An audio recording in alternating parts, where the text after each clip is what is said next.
Hello class, this is Mrs. Klusek. I'm going to be explaining lesson 11-5, standard form of the equation of a circle. This is given standard form x minus h quantity squared plus y minus k quantity squared equals r squared. H and k are the coordinates of the center. Each circle has a unique center. Those points are going to be unique to each circle, as is the radius going to be unique. However, as you travel around the circle's circumference, the x and y are going to vary. Therefore, in your standard form of an equation of a circle, you're going to plug in numbers for here, h and k, and you're also going to plug in a number for r for the radius. But the x and y are always going to stay as variables because they will vary. Here we go, example 1. I'm going to try to go in order like the homework. The first example, we're going to be given a center and given a radius, and we're going to be asked to write the standard form of the equation. I'm not going to write the directions. Again, this is like the first 9 questions in your homework. So they're going to give you a center point, and I'm going to give you the center point in this particular instance is -3, 4, and then I'm going to give you the radius as one of the more fancy ones, square root of 3. Now we're going to label this h, and this is k. That's the rule, the h coordinate of the center, and then the k. We substitute into the standard form x minus -3 squared plus y minus k, what we're going to plug in for, squared equals square root of 3 squared. All right, then I'm going to go and simplify. 2 negatives make a positive. Don't forget this little squared. Without it, your circle's not round. And square root of 3 times square root of 3 is the square root of 9.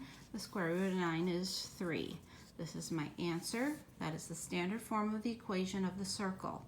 In questions 16 through 21, you're going to have to work backwards. They're going to give you the equation, and you're going to have to pick out the center and the radius.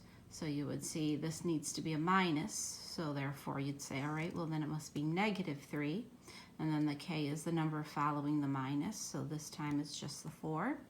And then you'd say, well, this is r squared.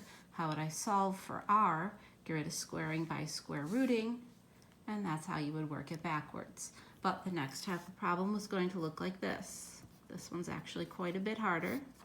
This one, they're going to give you a center point and then a point that lies on the circle's circumference. So let me give you the center point in this particular example is the ordered pair 2, 3. And then again, it's just a point that lies on the circle.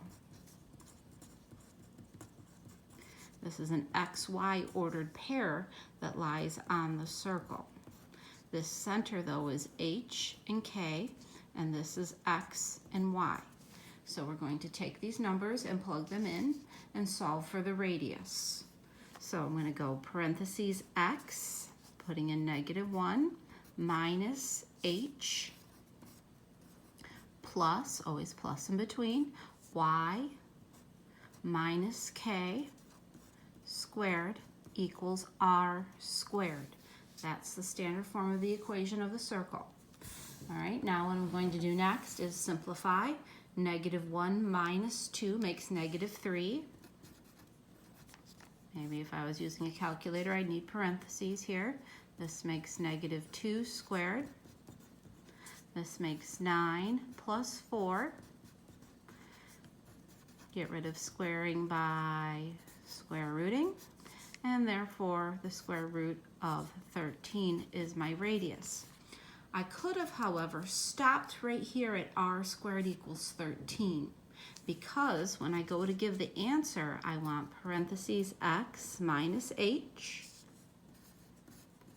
plus y minus k. The k is 3, and then it's r squared. So really the squaring and square rooting step was unnecessary because it's like I'm going to have to square it anyway. So it's actually the 13 that goes there. That's slightly tricky. Okay, I'm going to do some more examples in another video. This is 5 minutes, so I'm going to cut it off here.